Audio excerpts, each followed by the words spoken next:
Okay, so this was, thanks for putting up with that. I'm really into gesture, so it's really good to follow after the connect.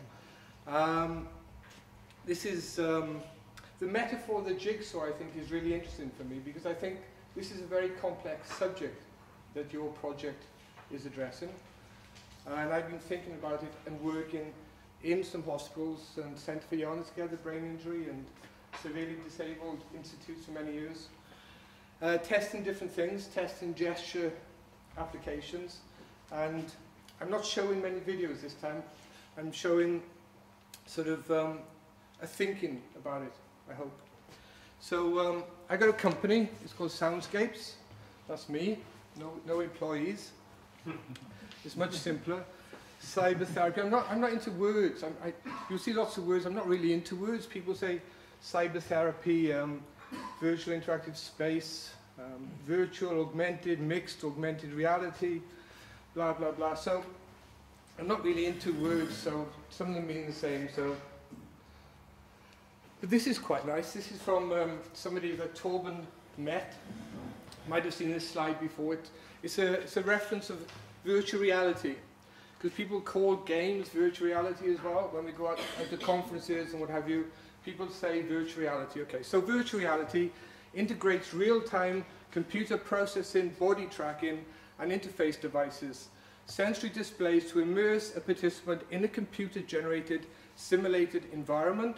Within such controllable, dynamic, and interactive 3D stimulus environments, behavioral action can be recorded and measured. I think that's quite a nice statement, because there was two interesting questions posted early on. One was about the clinical evidence, which is a huge problem within this field. The other is the different abilities. You mentioned disability, but it's the different abilities of people. Because over the years, there's always been this question that I posit of what is normal in a person being able to move a specific way. And it's a great challenge to look at somebody and how they express themselves and how a stimulus can really affect them. Now, whether that affects them with intent, consciously, or you can stimulate them subconsciously, gets to be a very interesting problem. So, what I'm going to try and, this is an animated slide, there's some more jigsaw pieces coming in here. So, there we go. So, I was asked to do some stories about how challenging it is to work in the borderland between motivating technologies, engaged staff in hospitals and patients in the pursuit of playful, healthy games. So I was born into a family with disability, my uncles, and when I was a kid I used to do some music stuff, and I used to hack, lots and lots of hacking, and I used to make ways for them to express themselves. And when I started looking at this field, because I got a bit bored of music, the form and structure of music, I started working with biofeedback, sensors on the body. It became very clear that putting things on someone was not the way forward. You could get data from it, yes, but the process of gelling somebody up with sensors and the controllability, the different lag times of the different parts of the body, given information relevant to the stimulus, was not really conducive to good research. Okay, and then I went forward from the biofeedback to work with different sensors. I introduced you to some of the techniques I have. I saw this is out next year. You might be interested in this. It's a dedicated journal, Games for Health. I also worked at the activity centre in Aarhus for many years, exploring this in the 90s. And that was working with infrared volumetric sensors. And at the time people thought I was really crazy, but it worked. Huh? I'm not going to talk about how it works. It works. We know it works. You wouldn't be here otherwise.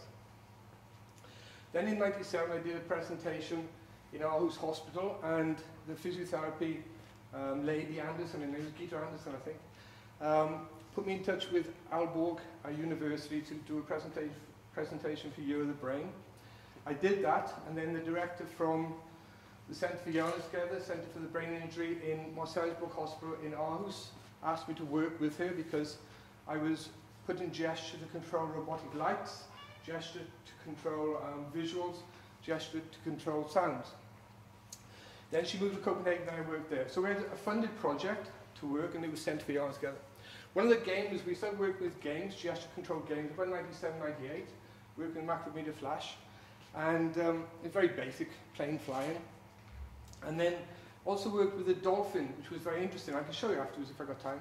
So wireframe dolphin, and how we mapped it, because mapping is a big challenge in this, mapping the input information to what it does in the game to make this person play with that game in a meaningful way. So what we did, we worked with two ultrasound sensors. An ultrasound is a linear sensor, so rather than a volume of information, it's a line of information. So we worked with brain injured, whereby the dolphin was catching fish as it came down on the screen, so it would move the dolphin. And it was a really nice little model. And one sensor would make it go left and right, the other model made it go up and down. So what we did, we got the therapist to work with the brain damaged people. Therapist moving one way, brain damage working the other way, with a target of progress towards the person with brain injury doing both. A bit like this, huh? It was really tough, even with your full abilities. But it was really, really interesting. So that worked. But what was really interesting, observing all of the studies, was that I'd made a big sheet of paper on the wall. We had 10 users, and I put their names up there. And the game had different scores. It had how many fish, the time, all the factors you have in games. And there was these categories. And the first thing they did, they'd come in through this door, and they were quite damaged. They'd come up, the first thing, they'd look at the scores. And they would go away from there, they'd say, shit, no, I'm going to get him, I'm going to get one more fish today. And so really you can see this motivational factor of games really, really being very strong. Now then, why I showed you this at the start is that for many years people have been working with music, different interfaces to allow people to express themselves with sound. In England, a team from Bristol did it. If you go right way back to about 1919, 1920, the theremin, based on body conductance. Gesture, it's information, what you do with that information. So I can show you this afterwards. But what happened within this study was that it became very, very clear the importance of the facilitator. It wasn't just the product. You can give someone a product, it's how you use that product. So it wasn't about trying to get rid of the physiotherapists or anything, it was giving them tools to better manage that time with that patient and to motivate that patient towards self-regime and to give information, because you're talking about information, this is just information, but that's information that goes to sound for you. There's also information that makes sense based on the movement, the syncopation of my gestures, rather than to a phrase. So in the end, what we ended up doing is that it wasn't just one product, it was a mix and match system. So I had volumetric sensors, linear sensors, cameras, computer vision was improving. So when we talk about Soundscapes now, Soundscapes has evolved over the years. My PhD was based on the requirements of a system. And the requirements of the system became more of a research platform to share, to discuss, and to work with people, because I'm not a therapist. I'm an older artist, work with media art, interactive spaces. And along the way, I've met some neurologists who've told me what you're doing is the afferent neural feedback loop closure. Some of you might know what that means. Basically, you're doing something, you're getting stimulated, you're closing this loop, and then you forget about the movements you're making because your interface is there with the dolphin, or whatever the game is. So it's to get to that point where you have that movement that you're not thinking about. You're not looking at the primary movement. You're being stimulated this way with your brain from whatever that design of that content is, relevant to what's going on inside to trigger a movement that's information mapped in a meaningful way to that. And what you need to do then is to adapt that information and adapt this information to each individual. So it's a system. And don't forget the human process, because whatever that system is, you have the human and you have the technical.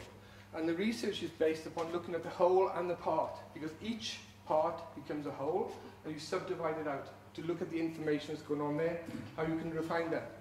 But it's very interesting when you start looking at different interfaces, a camera, for example, where you have stillness.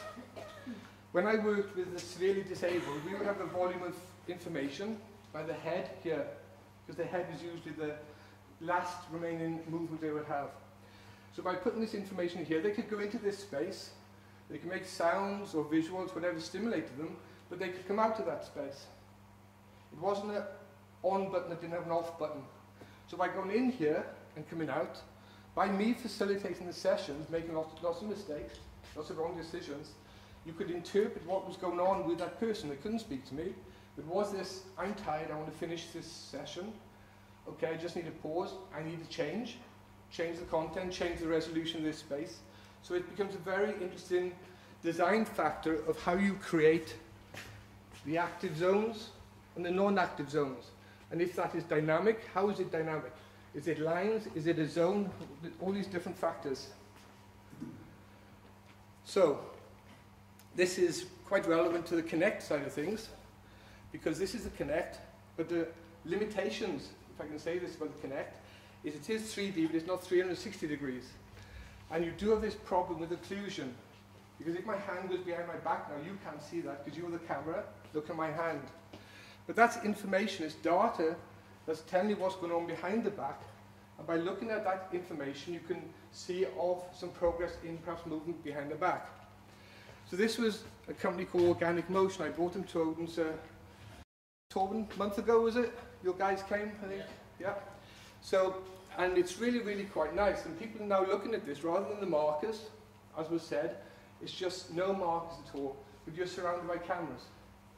And you've got different resolution of the system. The problem with this type of system, I'm a professor, so I keep off the black hat. There's always problems. I'm always criticizing it. So basically, the problem with something like that then is they don't have the games like the Kinect has, that motivation. So how do you get over that? You work with the Kinect and you work with the system. You mix and match. Most systems have got a plus. Most systems have got a negative. But let's look at the pluses and let's put the pluses together. Let's try and put the negatives to one side. Huh? Is this finished? The precision side of things, you're talking about the higher resolution. This system is, it doesn't go through the retrieval of body gesture as you explained. It's much more real time, it's much faster. And the camera's about 200 frames per second. But, as you said exactly, when the Kinect came out, it was like a dream for us, you know, something about 1,000 crowns and you could hack it. I spoke to, well you can, huh? So I spoke to, Sony's been helping me out, you know, I write letters and I beg, I'm very good at begging. I wrote to Sony, you know, SCEE is called, Sony Computer Entertainment Europe, based in London, and in Denmark, Egmont, what they call interactive, film interactive, Nordic film interactive, and they send me stuff, huh? I got loads and loads of games, loads of iToy stuff, huh? And I said, well, how about looking at this field? How about games for disabled people, for people who have different abilities? And then they took it, this Mike Hague and all these, the higher, yes, we've got a board meeting, we discussed it, but no, that's not the market we want to go for. And I get a bit, I provocate a lot, I like provocating. And it's quite interesting then the feedback you get, and then seeing where the market's going. Because as the opening slide said, it's a huge market this year. There's a huge increment of aged people, and the service industries of the future are struggling to address that. So basically, mixing and matching, you have to look at what movement the therapist wants, relevant for what the session can do, the goal of the session. Is it a movement like this? Is it a more natural movement?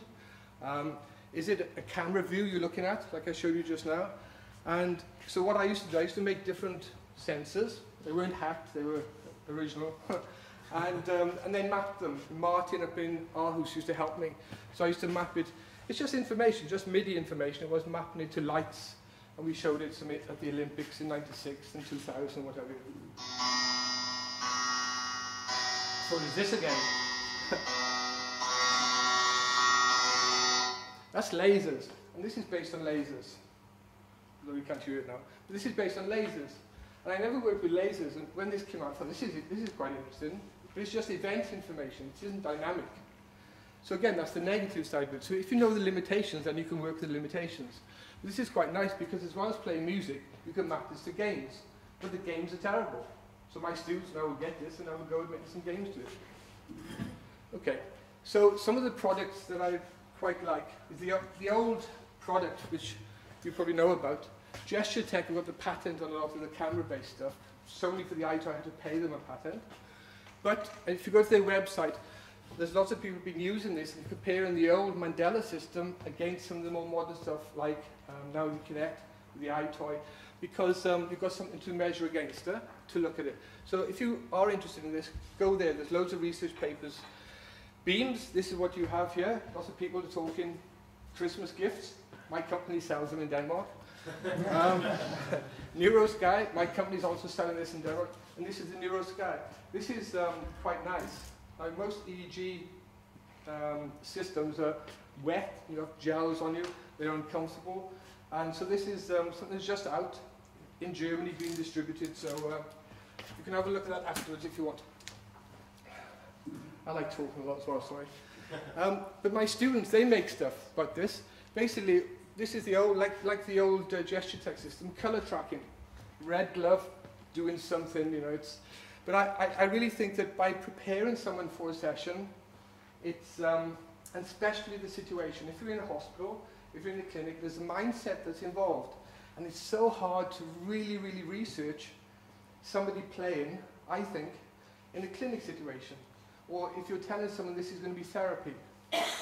Because how do you do that when you go to hospital, there's something wrong with me, okay, you do this. And it's how to overcome that, how to get to that point where I talked about here, in that situation. I'll give you an example. In 1999, I did some work for DR, and people watching classical music on television was declining. They're doing this, same, different tunes, what have you. So I said, okay, we don't touch the music, let's talk about visualizing the music. So I worked with then a choir, and it was up in Aarhus, just outside Aarhus, Studio 12 it was, where they got a round wall. So we had two beamers with the guy, the conductor, in shadow inside what was being projected. What you've got a conductor, that's the information, it's gesture information. So what I did was I got the sounds, I'm a musician, got the sounds, got the score, got the tape. It was very gothic-y, so I wrote this visualization of a stained glass window of a church. But it was black. As he comes up, you've got 50 people there. Put them in white sheets, which they weren't very happy about, but put them in white sheets. And he comes up, and he had a painting suit on, the white paint suit. Then he comes up, so I put 3 volumetric sensors in front of him. And he said, YouTube, Sherman 56 on my site, you have a look. And he was just, his task was to conduct these singers, okay? That's what he was focused on. So as he went in, he opened up the red filter, green filter, and the blue filter. So what he was doing, he was painting the stained glass windows, okay? When he finished, he came out. Because it was for TV, we did about 6 takes. Between the first take and the 6th take, his movements went from this to this, okay? And I asked him afterwards, how was that for you? Well, it felt like the air around my body was electrified. Ah, okay, great. Do you realize what happened? That you moved from this to this? No, I didn't. Yes, you did. And showed him. Now, analogize from that situation into the situation with people who have problems with their movement, where you're trying to stimulate them to move more. You said about the burn victims. But I totally believe that if you go in and tell someone, the delivery is important. I'll give you another example. We did the work with Century Together people, and it was a wireframe game where you had to move dynamically through a space. If you move fast enough through a space, it would let go of the virtual reality ball, okay? If you didn't move fast enough through that space, that virtual hand wouldn't let go of the ball. So we were doing this, and we did a little experiment. So I said to the guy, to let go of the ball, you have to move your hand through this space at a certain dynamic speed. Then the other half the users, I said, you have to move your hand through the space at a certain speed to let go of the ball. Now there's a difference in the delivery. Did you hear it? There's a difference in what was first. What was first, in one sense, was letting go of the ball, then the hand, and the other half was movement of the hand to let go of the ball. The ones that we've given first priority to the ball to let go of, their focus was on the virtual feedback rather than on the hand, which is the primary delivery of the instruction. So this targeting the play is so important, not targeting the therapy, to me as a non-medical guy. But I think that's what we're heading towards, how to stimulate subliminally and subconsciously towards this play aspect. You notice this was one of your images. What is so good about the Connect is we can access the content. Because we can go with the SDKs straight into the PCs, we can hack the games and we can hack this space. And that's what's so good about it, better than the Wii or the iToy. But your question, clinical evidence. Always this problem. And what we need to do then is the situation. You need to create situations of control. To look at that person in the space. How do you do that? Including eye tracking to inform design. You look at the reaction of that person to the playing of that game. You look at the situation, 3D tracking, 360-degree tracking this is, where you look all the way around them. You collect the data, you have usability spaces, you have to annotate, and it takes forever and ever what's going on in these spaces. You look then, you correlate that data to the game data. What happens in that game? How is that person being stimulated? Then by seeing that, then you can change the game, or you can change this space, and that could be whether resolution or physically moving where it is. So Soundscapes. The user experience we target is somebody coming into a space, playing the game. Okay, basically, the therapist, the designer, facilitator, participant. The person comes in, the participant only sees the facilitator. So you get that intersubjective situation going on, and you're targeting intrasubjective stimuli towards progress. And the forward data, the primary data you're capturing, is mapping the multimedia here. But because it's data that you can capture and extract, you can look at progress between session to session to session. You can build up profiles of each person and the treatment. So what's actually there is much more complex. You've got all of this mapping, what you map it to, what you're targeting, ludic engagement, let's get a playful situation. I target creative expression, playful interactivity, motivation. So, and what are the affordances coming from the content? Let's have a look here. And it's very complex, like I said. So this is what we try and educate our students at the university with, looking at these different facets of it. It's a very complex thing to address, and they need to work with people. So many different things you can mix and match within these situations. It's just like a big compendium that you have. So from my PhD, I've got two models. One is called Zoom, the zone of optimized motivation. And that's where when you target a skill level with a game, and you're able to change, you're able to increment that change towards that next level, to that next level of development, that next level of challenge. How long do you leave it when they drop out through that change before either bringing it back into that projection, that safe zone to keep them engaged with the achievements, or do you leave, how long do you leave it go until they learn it and they get to the next point? You understand? This is a bit complex, but I've written a lot about it.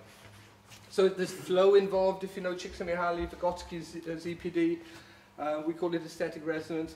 And micro-development, this scalloping from development is a really, really interesting analogy again, going from learning and training into this scenario.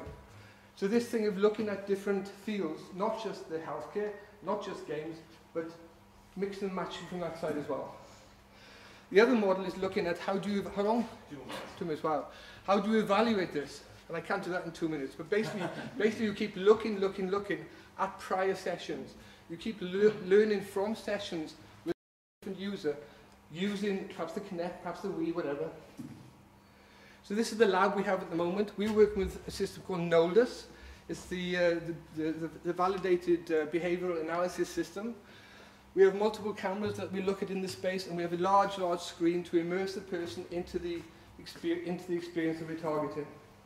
This is my last slide just about. This is where I think we're heading. 360 degrees markerless motion tracking, no occlusion. Like I said, mixing with a Connect or some game situation that motivates the person. It has to be adaptive. In artificial intelligence and in game scenarios, there's something called DDA, which is dynamic difficulty adjustment. And that's like rubber banding. If you're playing a car game and you're not a very good car driver, the program will bring you up to it so it's still competitive, or the other way around. So it's called DDA. It has to be easy to use. Why? The people that are going to be working with this in the hospitals are therapists. They're not paid to learn systems very often. They have to learn on the job. And it's a huge challenge to get those people to understand it. So what Soundscapes, what I've done now, I've built a studio. It isn't there yet, finished yet, but next year it's going to be ready to train people in using some of these toys, tools, and to discuss these things. The analysis of it has to be very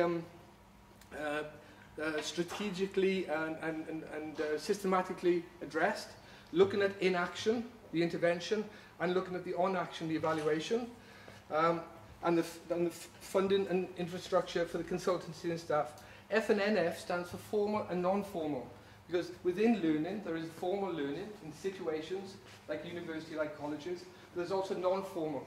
And non-formal is play situations. Thank you.